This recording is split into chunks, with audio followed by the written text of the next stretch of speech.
Donc, la doxazosine, qu'est-ce que c'est? Dans le fond, c'est un antihypertenseur qui est souvent utilisé pour l'hypertension artérielle ou aussi l'hyperlapsie bénigne de la prostate. Le médicament est pris sous forme de comprimé et oral. Dans le fond, qu'est-ce que c'est la doxazosine? C'est un antagoniste hépatolytique indirect. Ce médicament-là va venir agir sur les récepteurs qui sont alpha-adrénergiques. Qu'est-ce que veut dire alpha-adrénergique? Dans le fond, les récepteurs alpha-adrénergiques font partie du système sympathique, du système nerveux.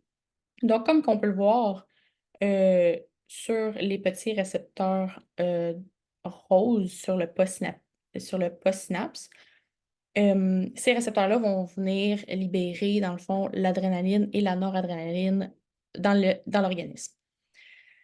Qu'est-ce que ça veut dire antagoniste hépatolytique? Dans le fond, il y a deux catégories. On a les agonismes, a- on a les agonistes sympathomimétiques et on a les antagonismes sympatholytiques. Dans le fond, les agonistes sympathomimétiques, qu'est-ce qu'ils vont faire? C'est qu'ils vont venir imiter les effets euh, que font les récepteurs adrénergiques. Et les antagonistes sympathomimétiques, eux autres, ce qu'ils vont venir faire, c'est qu'ils vont soit venir bloquer ou réduire euh, la noradrénaline et l'adrénaline échappée par les récepteurs. Donc, le principe actif du médicament va venir se fixer sur le petit récepteur juste ici, ben, les trois récepteurs sinon, le petit récepteur, ce qui va venir bloquer le passage pour la noradrénaline et l'adrénaline dans le corps. C'est pour ça qu'on peut dire que la doxazosine est un antagoniste hépatolytique indirect. Indirect, pourquoi? Dans le fond, c'est parce que le partage du présynapse et du postsynapse ne pourra pas se faire. Euh, Ensuite, on va avoir certains.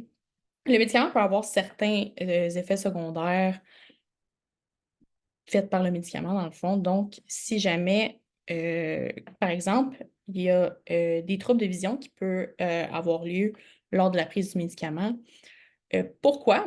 Dans le fond, vu que le médicament réagit sur les récepteurs alpha-adrénergiques, euh, le médicament va avoir une certaine, je peux dire ça, une certaine sensibilité pour tous les récepteurs alpha-adrénergiques.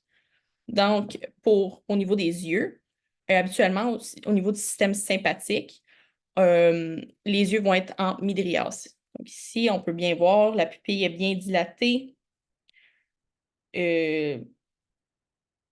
Donc, ce qui veut dire, c'est que il va y avoir une contraction des muscles radial de l'iris, tandis que quand on prend le médicament, il va y avoir une myosis de la contraction du muscle radial lisse.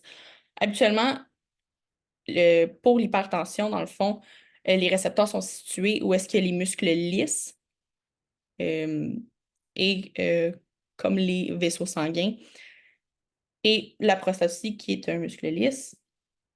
Donc, c'est pourquoi il peut y avoir certains effets secondaires lorsqu'on prend le médicament. Donc, merci et bonne chance pour la prostate. Salut! Oh, fuck.